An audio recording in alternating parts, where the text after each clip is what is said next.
కూర్చుండి నడుమంతున్నాయ బట్టి.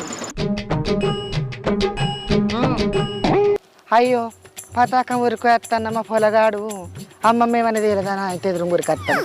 Biscuit packet అన్నది ఎత్తా. పొలగాడు మళ్ళీ మంకు వాడితే ఇడివైనా ఈడువాడు లొల్లి పెట్టిన పెడతాడు. ఏదన్నా ఒక బిస్కెట్ ప్యాకెట్ ఇయ్యవా? ఎంతదో ఇయ్య రాదు. ఇగో మరి 10 రూపాయలు. ఏంది 10 రూపాయలా? అబ్బో ఇంకా నయ్యం 50 రూపాయలు అంటలేవు. గోసి పోసుకున్నానని గోరుమాలు చేస్తున్నాను అనుకుంటున్నావా? గోసి